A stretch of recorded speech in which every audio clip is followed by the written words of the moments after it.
acreditamos, confiamos no Senhor, somos mais do que vencedores. Amém? Somos mais do que vencedores. Vencedor é para qualquer um. Mais que vencedor é somente para os filhos de Deus. Somente para aqueles que creem, somente para aqueles que se colocam diante do Senhor, acreditando que todas as coisas o Senhor pode realizar. Até aquilo que para nós é impossível, até aquilo que para nós é algo inalcançável, para o Senhor tudo é possível. Amém?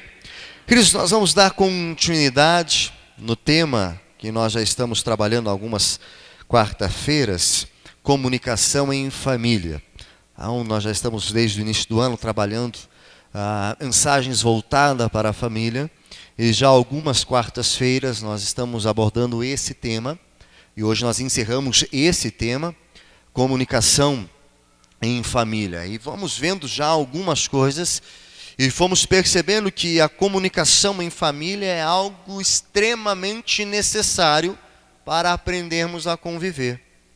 Vamos aprendendo que essa comunicação, esse diálogo dentro da família é extremamente necessário. E a comunicação, ela não está apenas no casal, mas ela também precisa ser uma boa comunicação para com os filhos, e dos filhos para com os pais e dos cônjuges. Se faz necessário esta comunicação para a compreensão daquilo que Deus tem para a família e para uma boa transparência, para se confiar, para se saber a verdade.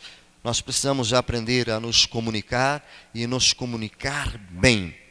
Mas também vimos algumas coisas e vimos algumas façanhas. Por exemplo, o homem ele consegue se comunicar sem falar. Quem tem vindo e tem acompanhado, ouviu, e alguns deram risada, mas como que o homem se comunica sem falar? Nós homens temos a capacidade fenomenal de nos comunicarmos com as nossas esposas sem falarmos. É a nossa comunicação. Nós nos comunicamos, não falamos nada, mas nos comunicamos. Isso quer dizer que palavras é uma das formas pelas quais nós nos comunicamos. É uma das formas. A linguagem falada é uma das formas com as quais nós vamos nos comunicar, mas não é a única. E por não ser a única, nós precisamos compreender um pouco de tudo isso que cerca a comunicação. Já pensou se as palavras fossem a única forma de comunicação? Uma criança quando nasce, ela fala? Ela não fala. Ela chora. É a forma dela se comunicar. E com o tempo, os pais começam a identificar o choro. Porque choro também não é só choro. Existem vários choros. Choro de alegria, choro de tristeza e choro de manha. Não é? E os pais rapidamente identificam. Quando a criança começa a chorar, no início, tudo que é choro, o pai já pega. A mãe já pega no colo. O que está acontecendo com meu filhinho? Está com dor? Está sentindo alguma coisinha? Mas depois de uma semana, depois de um mês de choro, a gente já olha para a criança. Para com o choro, que isso é manha, menino. Não vou te pegar agora. Começamos a identificar. Porque é comunicação. Outra comunicação, que nos nossos dias tem crescido também, inclusive até as faculdades hoje, não é mais opcional, em algumas delas é matéria obrigatória, é Libras. É você se comunicar com gestos. E nós nos comunicamos. Se você chega para uma pessoa que você não consegue conversar com ela, porque ela fala uma outra língua, você faz o quê? Você começa a mexer com as suas mãos. Vai lá, aponta para as coisas. Você está se comunicando. O importante é se comunicar. O que nós não podemos ficar é sem uma boa comunicação em nossa casa. Precisamos nos comunicar. E aí nós precisamos então aprender alguns meios adequados para essas comunicações. E uma dessas comunicações, e é agora que nós vamos estar vendo, é não apenas a forma que nós falamos, mas é a forma que nós mostramos a nossa linda cara. Ô Mário, não tem jeito, né? Como que é a cidade lá? O Mário veio com uma ontem que foi, né? Conhecem Bonito? Conhecem Bonito? Prazer, né? Tá aqui, né? Bonitão. A gente aprende cada coisa na reunião de homens que é uma bênção. Nossa, é maravilhoso. Sabe essa carinha aqui? Em casa, muitas vezes nós nos comunicamos somente com a face. E muitas vezes essa face, ela diz algumas coisas que machucam muito mais do que palavras. Um olhar, de um jeito, a forma que torce o nariz, que estica o beiço. Não é? Teve isso já em casa? Não, né? É só lá em casa, amor, que isso acontece.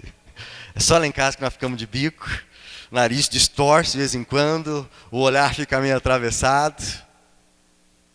Muitas vezes é muito mais do que palavras. E machucam muito mais do que palavras. A forma cínica que muitas vezes as famílias usam para se expressar, está falando uma coisa e aquele olhar já diz tudo e não concorda, ou que desdém daquilo que está sendo falado, e machucam. Gesto que nós fazemos, estamos conversando com os filhos, e os filhos, tá, tipo assim, né, com a mão, tá, vai.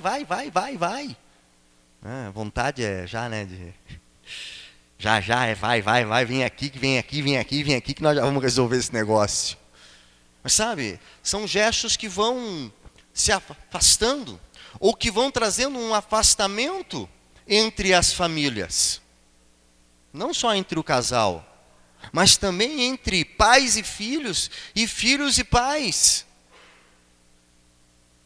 Quando o filho começa a conversar com o pai, e o pai nem olha para o filho. Tá, depois, vai. Não falou nada. Mas só a forma de você não olhar para a criança, vai, depois, espera aí. Deixou de dar atenção, deixou de olhar nos olhos. Qual a impressão que a criança tem de valor? O que meu pai faz tem mais valor do que a mim. Estou aqui do lado pedindo alguma coisa. Nós temos que tomar cuidado com essas expressões, porque muitas vezes elas falam muito mais do que palavras. Um gesto de carinho também vale muito mais do que palavras. É comunicação. Você chega num velório, está lá a pessoa enlutada. Que palavras você pode proferir a ela que vão trazer um conforto? Quais palavras? Você pode falar um monte. Mas vou dizer que se você chegar, dar um abraço, dar-lhe um beijo, aquele abraço bem forte, falou mais do que 1000 palavras. E ela se sentiu muito mais com amor e carinho do que qualquer palavra que poderíamos pronunciar. Porque esse gesto de ternura, de afeto, de carinho, esse gesto falou mais do que palavras. Isso em tudo, queridos, em tudo. Nós precisamos entender que comunicação não é só palavras. Certo teólogo, ele disse que nós precisamos aprender a pregar o evangelho, mas de tal forma, que se preciso for, usemos palavras. Isso é profundo.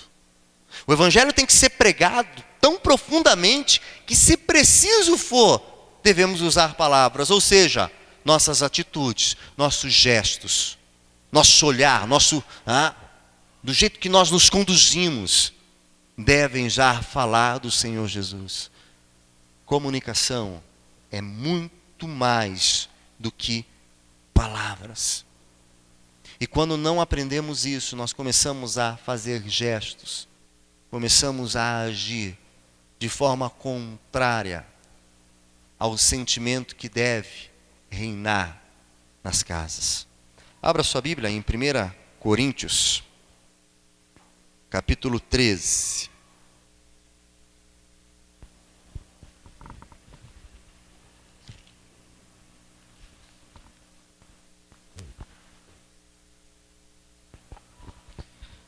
A supremacia, a excelência do amor. Esse é o sentimento que deve reinar, imperar nos lares. Lá no verso 4, o amor é sofredor, é benigno. O amor não é invejoso, o amor não trata com leviandade, não se ensoberbece, não se porta com indecência, não busca os seus interesses, não se irrita, não suspeita mal, não folga com injustiça, mas folga com a verdade. Tudo sofre, tudo crê, tudo espera, tudo suporta. Ora, se eu não aprender que na comunicação os meus gestos também falam, eu corro o risco de fazer gestos que estão magoando os meus familiares. Estão magoando a minha esposa, o meu esposo, os meus filhos, os meus pais. E vão de encontro ao sentimento que deve imperar, que é o sentimento de amor, que é o sentimento de estar ali demonstrando que o amor é verdadeiro. O sentimento de amor que tudo suporta. E queridos, se nós não conseguimos mostrar isso para a família, vamos demonstrar isso para quem? Se o amor que tudo sofre, que tudo espera, que tudo guarda, se o amor que não folga com a injustiça, mas com a verdade, se isso não reina e não impera dentro de casa, vai reinar e imperar aonde? Comunicação é muito mais do que palavras. Dentro dessa comunicação, nós precisamos também aprender que quando erramos, nós precisamos reconhecer os nossos erros. Precisamos aprender a reconhecer os nossos erros. Somos seres humanos, e a tendência do ser humano quando erra é reconhecer o seu erro? Não. Pegue uma criança, pequenininha ainda, mal sabe falar. Ela fez uma coisa errada. Se você chegar na sala onde ela fez a coisa errada, quem fez isso? Ela levanta a mão? Não levanta. Foi você? Não. E ainda fica com aquela cara de dó, né? Não fui, não. Por quê? Porque ele sabe que vai ter uma consequência. Mas a consequência é pelo ato errado. Numa casa onde há uma boa comunicação, há o reconhecimento do erro. O erro, ele traz maturidade. Não porque agora eu vou errar para ser maduro, não. O reconhecimento do erro traz maturidade. Porque eu assumo as consequências dos meus erros. E agora, como eu assumi e foi dolorido essa consequência, eu vou procurar não errar mais. É necessário o reconhecimento do erro e o pedido de perdão para que a comunicação flua natural e constantemente. E aqui vem uma diferença entre perdão e desculpa. A gente faz coisa, desculpa. O perdão é o reconhecimento que eu errei, que eu falhei, que eu agora me coloco diante da pessoa para quem eu errei, eu peço perdão e procuro não fazer mais. E isso dentro de casa precisa acontecer. Nós não somos super-homens, nem super-mulheres, não somos super-pais, nem super-filhos. De vez em quando nós vamos errar. Como pais, como mães, como filhos, como pais, como marido e como esposas. E nós precisamos entender que quando nós erramos, nós precisamos ter a maturidade de chegar diante e pedir perdão. Me perdoe, porque eu agi mal. Eu errei. Homens precisam aprender. Chegou em casa, a mulher não está bem, já nem perguntar o que aconteceu, já vai pedindo perdão. Já vai pedindo perdão que alguma coisa... Mas eu preciso aprender. O perdão não é sinal de fraqueza. Um grande problema de pedir perdão é que a sociedade pôs sobre isso um sinal de fraqueza. Não, perdão é um sinal de pessoas fortes. Pede perdão quem é forte. O fraco tenta encobrir o erro. O fraco tenta abafar o erro. Agora o forte não. O forte reconhece o seu erro, pede perdão. Porque ele sabe que se for preciso passar pela consequência do erro, ele vai passar. Se não houver isso dentro de casa, e acho que talvez só na nossa casa, de vez em quando, nós erramos, né, amor? Não é, ninguém mais erra. Na casa do pastor a gente erra bastante. De vez em quando tem que chegar lá para a Júlia e falar, amor, me perdoe, não queria ter feito isso. Não era assim que eu queria fazer. E às vezes até para as crianças. Nós tivemos que chegar, passar com o Nicolas, ó, perdão, né, o pai disse que nós íamos fazer, não foi feito. Nós temos que ter essa maturidade. Quando nós pedimos perdão, mas pedir perdão para o filho? Querido, uma das coisas mais lindas é o pai reconhecer que errou. Quando o pai e a mãe reconhecem que erram e chamam o filho, reconhece esse erro, eles estão mostrando, ensinando o filho isso. E pode ter certeza que os pais não caem no conceito do filho. Pelo contrário, se eleva o conceito. Meu pai sabe que errou e ele veio pedir perdão. Quando eu fizer coisa errada, eu também preciso ser como eles. Reconhecer que eu errei. Eu preciso então ter essa maturidade. É necessário ainda que uma vez pedido o perdão, de forma sincera, haja concessão do mesmo. Eu preciso não apenas aprender a pedir perdão, mas eu também preciso aprender a perdoar. Viu, mulheres? O que, mulheres, pastor? Porque normalmente as mulheres têm um pouquinho mais de dificuldade de perdoar. São mais emocionais, mais sentimentais, né? Com exceção de algumas, mas a maioria é. Então nós precisamos aprender. Eu preciso pedir perdão pelo meu erro, sim, mas eu também preciso aprender a perdoar e esquecer. Abra sua Bíblia em Tiago, capítulo 5.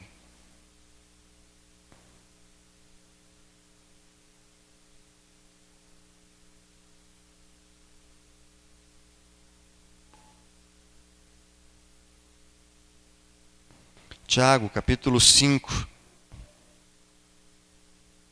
verso 15. E a oração pela fé salvará o doente, e o Senhor o levantará, e se houver cometido pecado, ser-lhe-ão perdoados. Confessai vossas culpas uns aos outros, e orai um pelos outros, para que sareis. A oração feita por um justo pode muito em seus efeitos. Ora, se o Senhor Jesus nos perdoa, quando de forma sincera nós pedimos perdão, quem somos nós para julgar as pessoas que estão conosco e não perdoar o seu erro? Já pensou? Se o Senhor Jesus fosse agir conosco como nós agimos muitas vezes com a esposa, com o esposo, com os filhos ou com os pais? Já pensou? Como é que seriam as coisas? Graças a Deus que não é assim. O seu amor e a sua misericórdia são maiores. E Ele nos perdoa. Mesmo sendo pecadores, falhos, miseráveis, homens que somos. Precisamos aprender a pedir perdão. E precisamos aprender a perdoar. Queridos, uma casa onde não há o pedido de perdão e onde não há esse aceite, aonde não há a expressão de perdoar, queridos, deve ser uma casa muito triste. deve ser uma casa muito triste. Já pensou você conviver com pessoas que você não perdoa o erro? Em que estão se julgando todos os dias? Ou você conviver com pessoas que vivem errando, mas que não reconhecem os seus erros? Numa casa precisa ter perdão. Isto é comunicação. Isso é comunicação. Perdão. Não é? Ah, você sabe, né? Foi mal. Deixa para lá. Isso não pode acontecer dentro de uma casa. Isso não pode existir dentro de um lar. Deixa para lá, você sabe, foi mal. Houve o erro? Vem cá. Perdão. Por isso, por isso e por isso. Eu errei. Isso é comunicação. Estarmos em comunicação.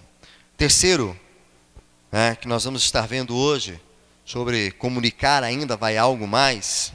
Aqui vai agora um pouquinho diretamente para os casais. Comunicação. Em greve não há comunicação. Não existe comunicação em greve. O que tem a ver greve, pastor, com família? O que tem a ver greve com família? É que é uma das formas que casais usam para resolver os seus problemas. Eles vão se comunicar fazendo greve. Não gostei do que você fez. Esta noite você não dorme na cama. Vai para o sofá. Se não tiver sofá, te vire. E acha que isso é comunicação. Não quero saber, não fale comigo durante uns 3 dias. 3 dias, eu não quero ouvir a sua voz. Que comunicação vai haver? Qual a comunicação que pode haver em greve? Muitos casais usam desse recurso como forma de resolução e de punição. Pune o seu cônjuge e ache que com isso está resolvendo um problema. Não é? Isso é estratégia que alguns casais usam. Ele não quer dar o que eu quero? Ele não quer? Deixa ele ficar 1, 2 meses sem vir aqui do meu aconchego e do meu beijinho para ver se ele já não vai ceder. Infelizmente algumas mulheres usam dessa forma para punir e para tentar haver a sua resolução dos seus problemas. Não vou conversar. Ele vai ficar falando sozinho. Ele vai ficar falando, não vou falar com ele até a hora dele aprender. Não. A hora de aprender é, senta aqui, vamos dialogar. Vamos conversar. Vamos ver qual que é o problema que está nos afligindo. Esse tipo de conduta só pode acabar num resultado. Um dia a casa cai. Casais que usam esse tipo de mecanismo para se comunicar e resolver os seus problemas, mais cedo ou mais tarde a casa vai cair. Não tem como resistir, não tem como permanecer. Queridos, comunicação é essencial. Comunicação é extremamente essencial nos nossos lares. Muitas famílias têm tido muitos problemas com os seus filhos. E quero dizer que os problemas com os filhos não começam na adolescência. Ele virou adolescente, agora pronto. Problemas e problemas, não. Os problemas começam lá quando são crianças. Uma boa comunicação, enquanto são crianças, vão gerar adolescentes que vão querer aprontar? Vão, porque são deles. Mas vai ter uma via de possibilidade de conversa. Você conversa e nutre um diálogo com os filhos. Esse diálogo ele permanece depois dos tempos. Conversas francas. E não é conversa por conversa, é conversas francas. E a Bíblia fala sobre isso. A Bíblia fala sobre isso. Um dos problemas iniciais que alguns casais têm é porque os pais não exerceram o seu papel de diálogo com os filhos. A mãe não chegou para a filha e disse: filha, você vai casar agora, mas preste atenção em algumas coisas que você precisa saber. Você vai ser esposa. E como esposa, algumas coisas você precisa entender. Você agora é solteira. Você faz algumas coisas solteira. Quando você casar, as coisas mudam, filha. E o pai chama o filho: quer casar? Então agora é o seguinte, meu amigo.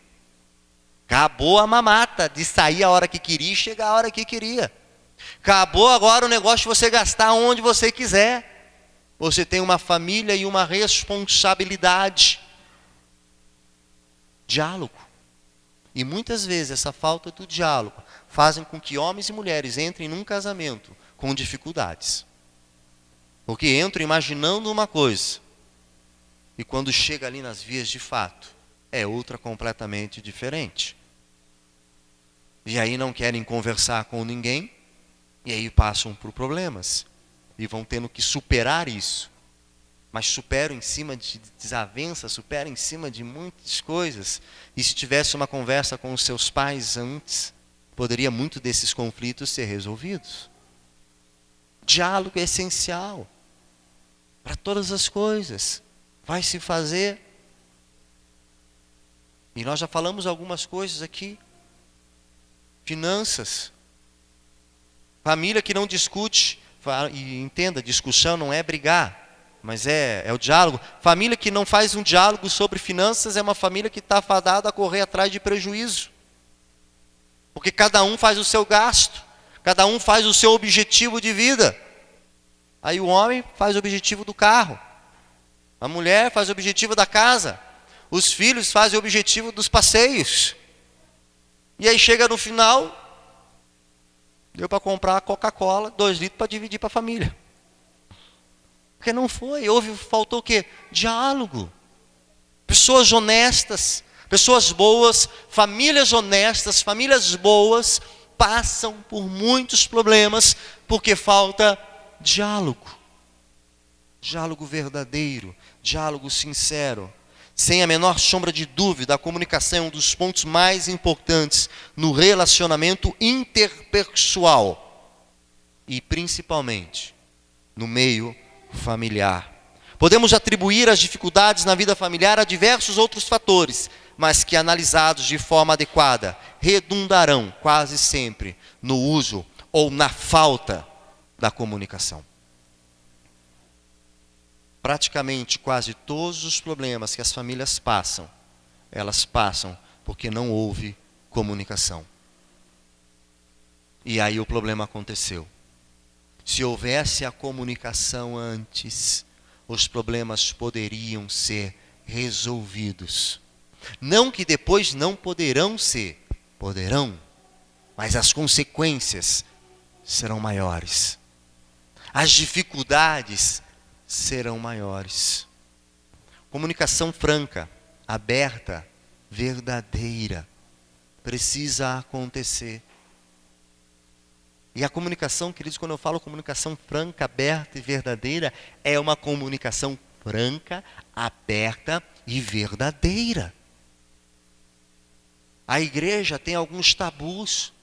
Nós não conversamos sobre esse assunto porque esse assunto, nós vamos deixar de lado esse assunto.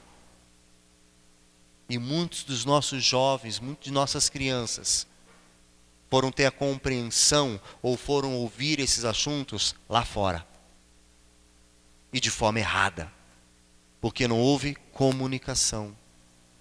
Muitas crianças, adolescentes, foram experimentar coisas lá fora porque pais, quando foi perguntado sobre as coisas, não explicou, não houve comunicação. Claro que tudo ao seu tempo. Tudo ao seu tempo. Fases e fases. Mas a partir do momento que a criança indagou alguma coisa, é porque ela já ouviu alguém, já viu ou ouviu. E se ela tem curiosidade, tem que ser explicado. Sabe aquele negócio? Onde eu vim, mãe? Onde eu vim? Veio da cegonha. Pergunto para qualquer criança hoje, ela já sabe que essa história não cola mais. Mas era um tabu algumas décadas atrás. Era um tabu. Não se conversava com crianças da onde que elas vieram. Não, não pode. Hoje tantas coisas estão aí. Drogas, sexo. E muitas famílias não chamam os filhos para explicar as coisas. Porque lá fora, dá um exemplo, lá fora quando fala em sexo, tudo é bom. Tudo é lindo.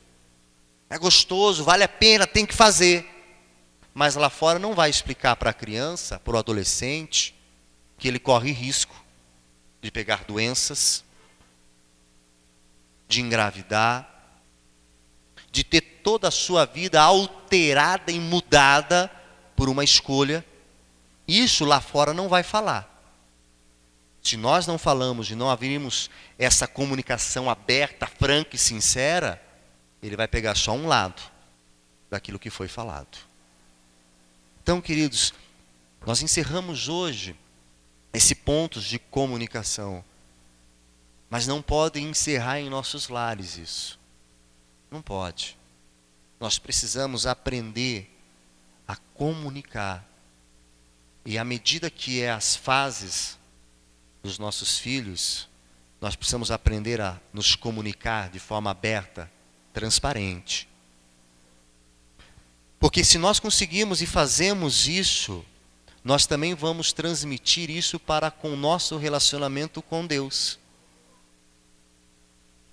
Se eu não consigo ser franco e aberto para com quem está ao meu lado, eu terei uma grande possibilidade de não ser franco também para com Deus. E nós não escondemos nada de Deus, porque Deus sabe todas as coisas.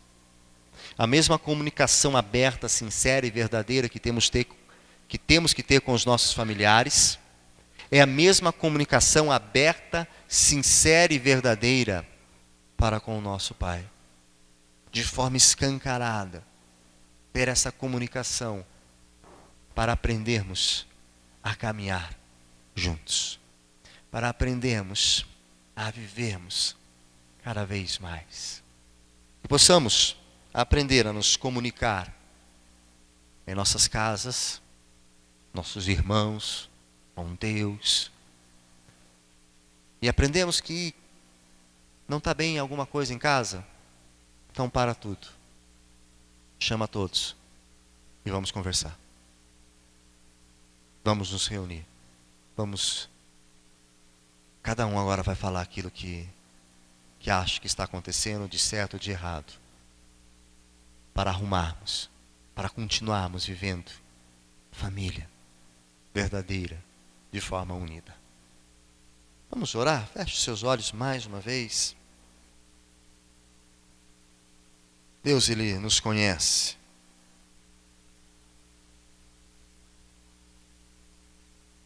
Deus, Ele sabe como nós vivemos. E Deus tem algo especial para cada um de nós, nossas casas, na nossa família. Quero convidar você a se colocar diante do Senhor agora a sua casa. Colocar sua esposa, seu esposo, seus pais, seus filhos. E se essa comunicação aberta, franca, não tem acontecido,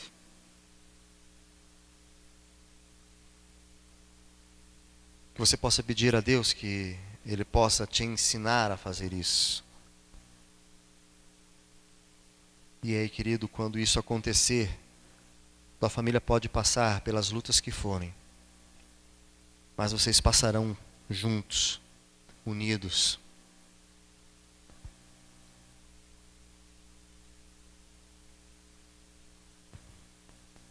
Pai, te louvamos por tudo aquilo que o Senhor tem feito em nossas vidas. Te louvamos, Pai, pela Tua graça, pela Tua misericórdia que se derrama sobre nós.